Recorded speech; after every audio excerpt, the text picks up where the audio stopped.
चलिए अब उस वीडियो से हम लोग आगे बढ़ते हैं। जहाँ तक समझाया था तो 2-3 पॉइंट और बचे हुए हैं। ये हो जाएगा, उसके बाद केवल सवाल लगेगा एपी का। तो जैसे एक है इसकी एक प्रॉपर्टी, इक्वी डिस्टेंस प्रॉपर्टी। एक प्रॉपर्टी इसका क्या नाम है? एक प्रॉपर्टी इसकी है इक्वी डिस्टेंस प्रॉपर्टी।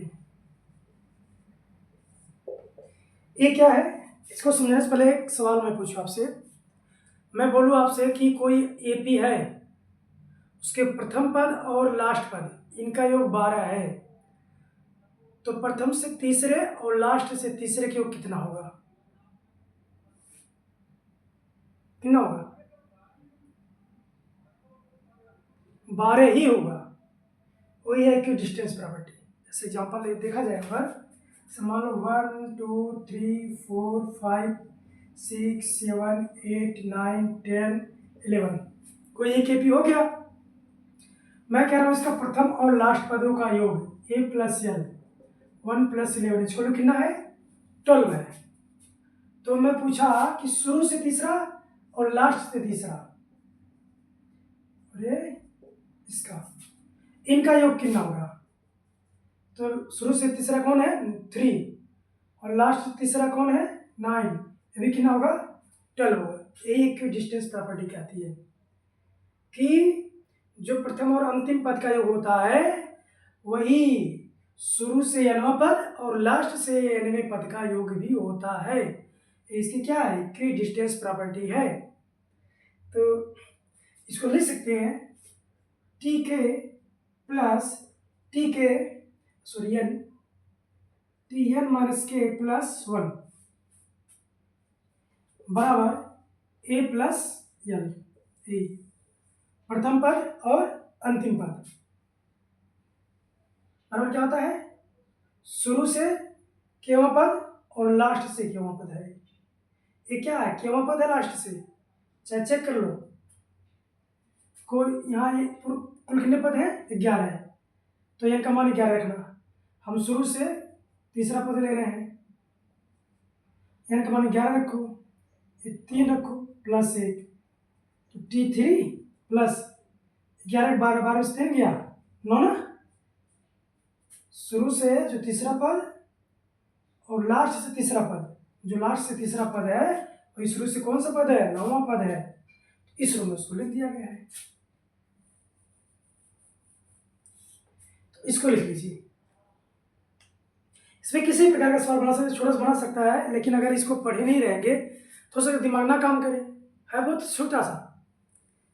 इसी में से बोल दे फिर से कि अगर किसी एपी में शुरू से तीसरा पद और लास्ट से तीसरा पद का योग 12 है, तो शुरू से पांचवा पद और अंतिम से पांचवा पद इनका योग बताओ। तो भी 12 ही होना है। इक्वी डिस्टेंस जब भी रहेगा तो सेम आंसर आएगा। जो भी इक्वी डिस्टेंस है, तो शुरू से पहला लास्ट से पहला का जो योग होता है वही शुरू से दूसरा और लास्ट से दूसरे का योग भी वही होता है, या शुरू से तीसरा प्लस लास्ट से तीसरे का योग भी वही होता है। शुरू से चौथा प्लस लास्ट से चौथा का योग भी सेम ही होता है, वो चेंज होने वाला नहीं है। तो इस टाइप से इसमें सवाल बना सकता है, तो इसको आप लोग लिख लीजिए। आगे चलते हैं। छोटा छोटा है लेकिन बड़े काम का चीज़ है वो। एग्जाम में कहीं कहीं दिमाग हैंग कर जाता है, टाइम नहीं रहता आपके पास, जल्दी जल्दी सवाल लगाएंगे और जो सवाल पढ़े रहते बस वही क्लिक करता है दिमाग में। कुछ भी नया हो, आसान से आसान हो, नहीं दिमाग में क्लिक करता, क्योंकि दिमाग ही शांत नहीं रहता है। दिमाग शांत हो तो कुछ नहीं है, लेकिन दिमाग ही शांत नहीं रहेगा तो फिर लगाने में दिक्कत होती है। वरना इसको एग्जाम्पल लिख के भी चेक कर सकते थे, लेकिन दिमाग वहाँ काम करता नहीं है। एक और है, कह रहा है दूसरी प्रॉपर्टी कि अगर m इंटू टी एम बराबर n इंटू टी एम हो, अगर इतना हो तो यानी वो ये if m cross T M equal to n cross T N हो, then A T of M N माने एम प्लस एन बटे में क्या हो जाएगा, 0 हो जाएगा। एपी का एक बढ़िया सा रिजल्ट है, इसको लिख लीजिए।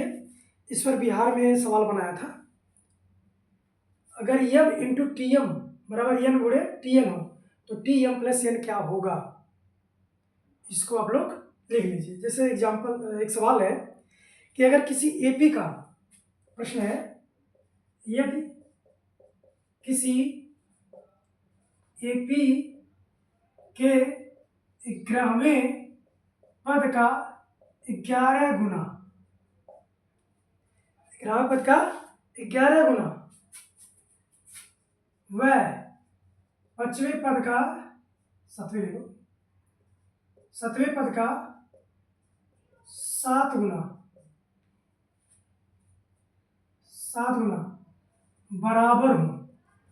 बराबर हो तो इस एपी का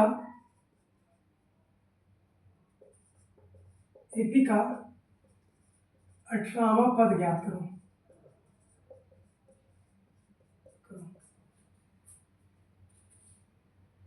देखिए यहां पर एम बराबर कितना दिया है, 11 ना, और टीएम कितना दिया है, 11 दिया है, और क्या एन कितना दिया है, 7, और टीएम कितना दिया है, 7 दिया है। तो आपसे 18 पूछ रहा है, 11 7 18, तो आपसे ये पूछ रहा है टी 18 क्या होगा, तो इसमें लिख सकते हैं टी 7 प्लस 11, टी 7 प्लस 11 हो गया। अब आपको पता है इस फार्मूले से कि अगर M cross T M equal to N cross T M दिया ना आपके पास, यहाँ दिया है कि 11 into T 11 equal to 7 into T 7, तो टी 18 पूछ रहा है आपसे, एक प्रश्न है, तो आप लिख सकते इसको T 18 equal to T 7 plus 11, और इस वाले फार्मूले से आपको पता है कि अगर ऐसा होता है तो इसका मान कितना होता है, 0 होता है, तो ये आपका हो जाएगा 0। है ना, मजेदार है, लिख लीजिए। ठीक है, मुझे लगता है कि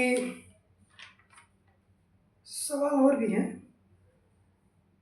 तो वो भी करवा देता हूँ इसी समय। लिखवाया था उसको, शायद मैं लिखवा दिया उसको अभी नहीं कराऊंगा। अभी सब शुरू से मैं सारे सवाल कराऊंगा, छोटा छोटा एक सवाल कराऊंगा, तो ये 2 पॉइंट बचे हुए इनको करवा देता हूँ मैं।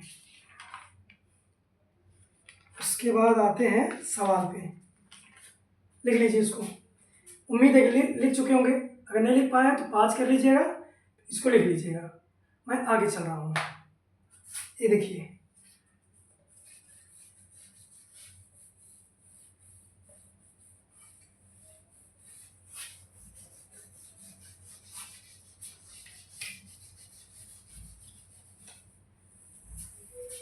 वाह,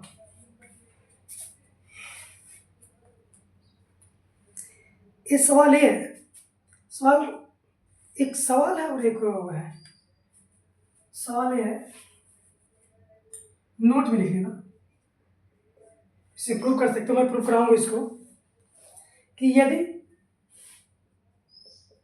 1/b प्लस सी कामा 1/c प्लस ए कामा 1/a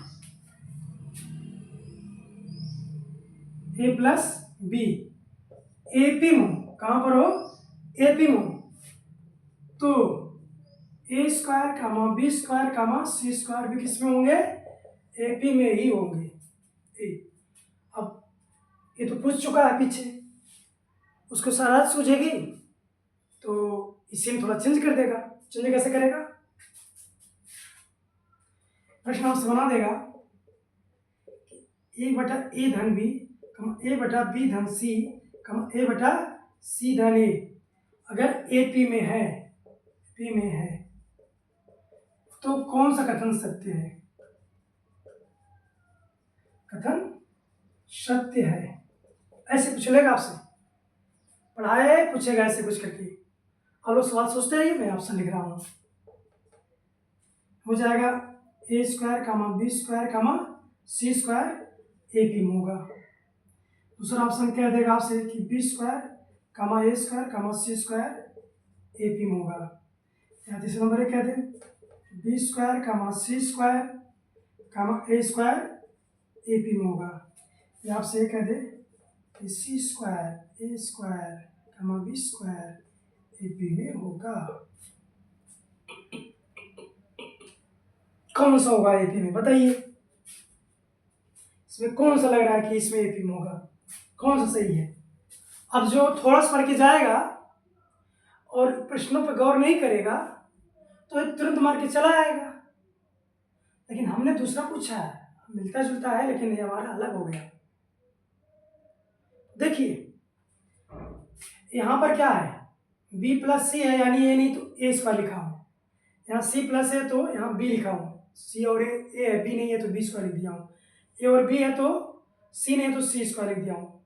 तो यहाँ पर बी सी है ए स्क्वायर, सी है तो बी स्क्वायर, ए बी है तो सी स्क्वायर, तब A square B square C square A P होगा। यहाँ पर देखिए ए बी एस सी नहीं है तो सी स्क्वायर होगा, बी सी है तो ए नहीं है तो ए स्क्वायर होगा, सी है बी नहीं तो बी स्क्वायर, ए आपका ए पी में होगा। ऑप्शन है क्या ये? ए C square comma A square comma B square A P में होगा। इसमें से ये तीनों आपस में क्या होंगे? गलत होंगे। थोड़ा सावधानी ना, धोखा हो जाएगा। उसे सॉल्व तो कर सकते हैं एग्जाम में आप कि नहीं हम तो सॉल्व करेंगे भैया, टाइम लगेगा। तो जो आपको एक बार बना बनाया मिला है उसको थोड़ा सा दिमाग में रोटेट करके दिमाग में रख लो, क्या क्या हो रहा है, कैसे हो रहा है, एक बार उसको इवैल्यूएट कर लो। एक बार जब मन में इवैल्यूएट कर लोगे क्या क्या हो रहा है तो किसी भी प्रकार का घुमाएगा बनाएगा उस अनुसार आप लोग कर लोगे। चलिए एक और सवाल अच्छा आपसे उतार लीजिए 5 करके। ऐसे आप भी सवाल बनाइए खुद से। कोई सवाल हो तो आप लोग कमेंट कर सकते हैं, कमेंट कर दीजिएगा, मैं आप लोग को बता दूंगा।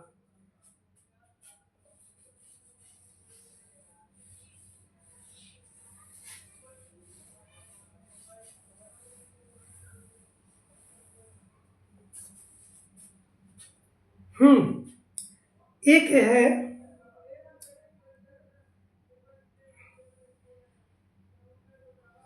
जैसे आपसे क्या दे कि 2 एपी है, मान लो पहली एपी ए है और दूसरी एपी ए है।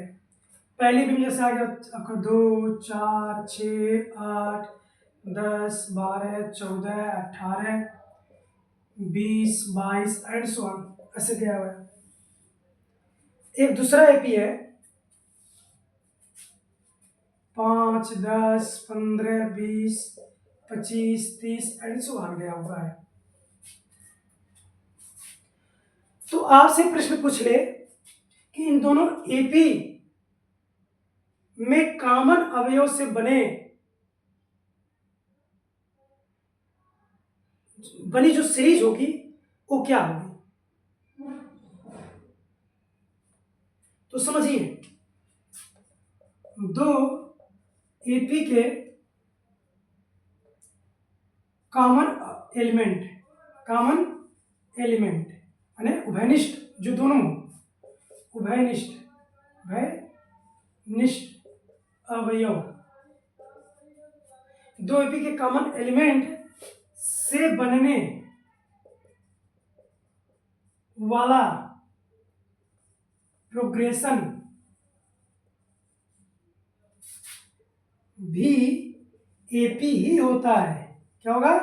एपी ही होता है, कुछ दूसरा नहीं होगा, एपी में ही होगा।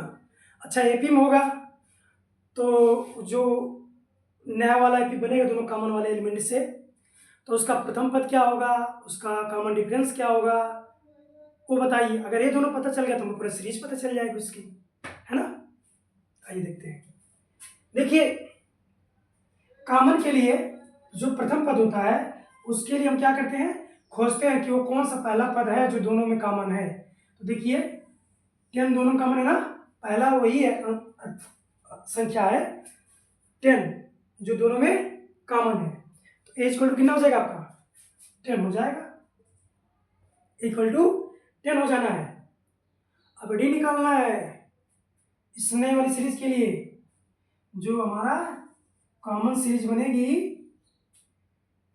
कॉमन एपी बनेगा, उसका ये तो पता चल गया कि जो पहले शुरू में दोनों मैच करेगा वही हमारा ए हो जाएगा। इसको ए सी लिखते हैं, यानी first term of common AP.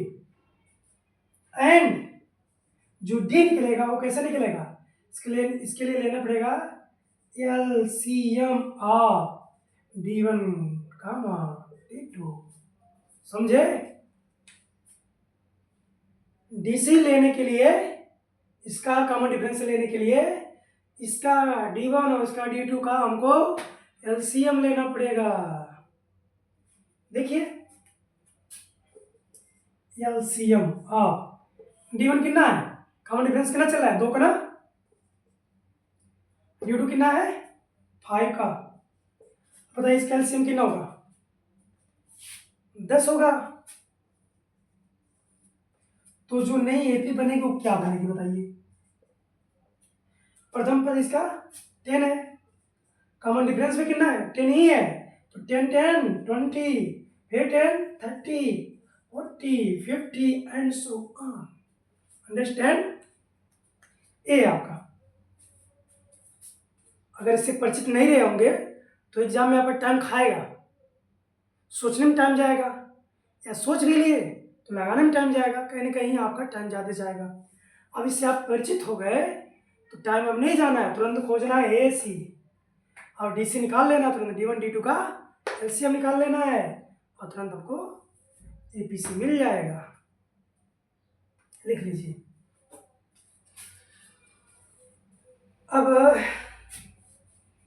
कोई सवाल ऐसा, हाँ एक सवाल है, इसको बता दे तो फिर मैं शुरू से चलता हूँ, ठीक है। एपी संबंधित जितने सवाल हैं अन्य एग्जाम में आए हुए हैं, जैसे Rajasthan, Bihar, DSSB, Jharkhand, UP TGT PGT LT grade, तो उन सारे सवालों को अब मैं करवाऊंगा, छोटी छोटी वीडियो बनाऊंगा 1-2 सवाल के लिए और थोड़ा थोड़ा कराऊंगा, उसको आप लोग देखिएगा।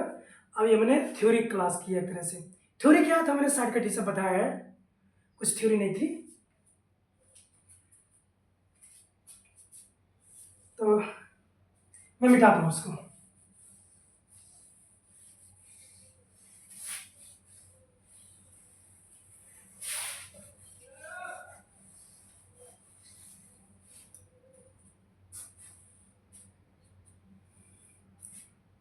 ये बीपीएससी टीयर 3 में आया था और DSSB के PGT में आया था। बीपीएससी टीयर 3 में आया था और DSSB PGT TGT है, PGT में आया था। और बहुत ही प्यारा सवाल है। एक क्वेश्चन दिया कि अगर एक एपी, अगर A1 A2 A3 dot dot dot dot AN AP में है, किसमें है, एपी में है, तो इनका मान बताना आपको। Under root A1 plus under root A2 plus 1 under root A2 plus under root A3 plus 1 under root A3 plus under root A4 plus and so on plus 1 under root N plus minus के साथ होगा, क्या साथ, यहाँ minus AN -1 plus AN, इनका मान क्या होगा। ये सवाल दिया है, दिया आपके पास सोचना इतना सा कि A1 A2 A3 dot dot AN AP में है, तो ए को मान बताओ क्या होगा, हो बताओ। तो देखिए इनको सॉल्व करने के लिए बहुत ही आसान तरीका आपके पास है। इसका एक टर्म उठाते हैं, एक टर्म को हल करेंगे, देखेंगे कुछ रिजल्ट आएगा जो हर जगह अप्लाई होगा, फिर वहाँ इसका काम आसान से हो जाएगा। तो 1/√A1 plus √A2 can be written as, इसका परमीकरण कर दो ना, ठीक है। परमीकरण कीजिए। परमीकरण कैसे करते हैं? 1/√A1 प्लस √A2 प्लस चिन्ह है तो माइनस वाले से नीचे ऊपर क्या कर देना है? घोड़ा। ऐसे करो ना, A2 को पहले ले लो, काम लगेगा अभी।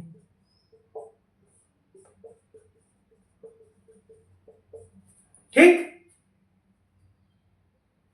हल करेंगे, आएगा A2 माइनस A1 बटे, देखिए एक में प्लस एक में माइनस है, A square minus B square, चूंकि ये पहले है ये बाद में, तो जाएगा आपका A2 माइनस A1। और A2 माइनस A1 क्या होता है किसी AP के लिए? D फॉर डॉग नहीं, D फॉर डिफरेंशिएशन। डिफरेंशिएशन, अरे कॉमन डिफरेंस होता है, क्या हो जाएगा? कॉमन डिफरेंस, D हो जाएगा। ऐसे ही अगर आप A2 प्लस A3 करेंगे तो आ जाए क्या? A3 माइनस A2 अपॉन फिर D बचेगा यहाँ पर A3 माइनस A2, और A3 माइनस A2 भी क्या होता है? D ही होता है, ठीक है। तो A हो गया, ऐसे सब बटे D D D D D D D D D D हो जाएगा। तो तो ऐसे सबका हम लिख लेते हैं ना, तो आपके पास 1/√A1 प्लस A2 प्लस, मैं किसी बता ले रहा हूँ, A2 plus A3 plus dot dot dot √AN minus 1 plus AN बराबर, नीचे लिखते हैं इसको, इसका मान कितना आया? भैया क्या लिखे, दिल गलती कर बैठा है, इसको लिख सकते हैं A2 minus A1 upon D लिख सकते हैं, प्लस एको का लिख सके हो, कहाँ लिख सके हो एको लिख सके हो √A3 minus √A2 upon B लिख सको हो कि ना? लिख सको हो, plus dot dot dot dot dot plus एको लिख सको हो √AN minus √AN minus 1 upon D, सबको जोड़ो, सबका जो डिनोमिनेटर है हर सेम है, जब सभी हर सेम है डिनोमिनेटर तो सबके बटा D, और ऊपर देखेंगे, ऊपर क्या देखेंगे? A2 प्लस वाला माइनस ऐसे कट जाएगा, A3 वाला यहाँ से कट जाएगा, A वाला यहाँ से कट जाएगा, बचेगा हल करने के बाद आपके पास √AN माइनस √A1 बटा D। एंड ब्रो आप जानते हो, कुछ जानते हो ना? कहाँ जानते हो? डी का मान निकालो, अगर डी का मान निकालो, ऊपर आप लोग ये यहाँ मैं लिखता हूँ ना, मैं सवाल को मिटा दे रहा हूँ, ऊपर सवाल लिख लीजिए, मैं सवाल मिटा रहा हूँ, मैं डी का मान निकालता हूँ आपको। ये देखिए, आपके पास जानते हैं कि अगर किसी एपी का प्रथम पद A1 हो और लास्ट पद AN हो तो AN बराबर क्या होता है?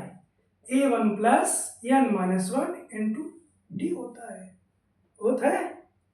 इसको इधर ट्रांसफर करो, AN माइनस A1 बराबर N माइनस 1 इंटू D, है ना? तो it can be written as D is equal to AN minus A1 upon N minus 1। Yes bro,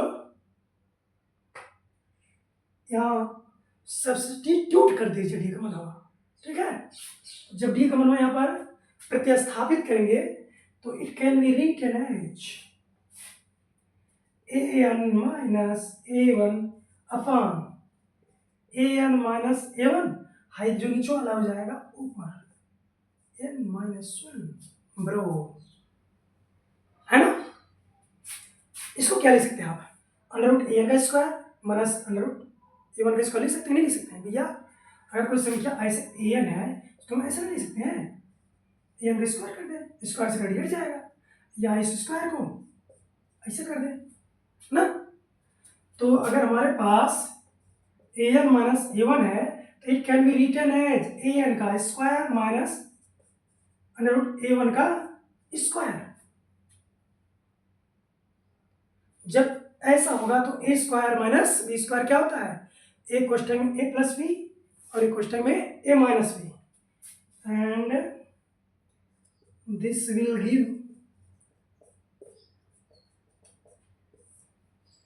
under root A N, एक में प्लस हो जाएगा और एक में माइनस हो जाएगा। ये मैं वो लाइन खा लिया हूं, ठीक है, तो इसको देख लीजिएगा वीडियो पीछे कर लीजिए।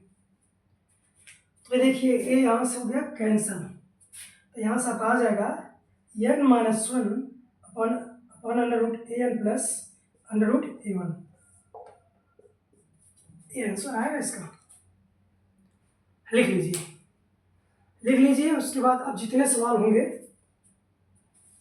जो भी क्वेश्चन होंगे जो पिछले वर्षों में IQ है, वो मैं अब एक दो सवाल एक वीडियो करवाऊंगा, तो आप लोग उससे बता लीजिए।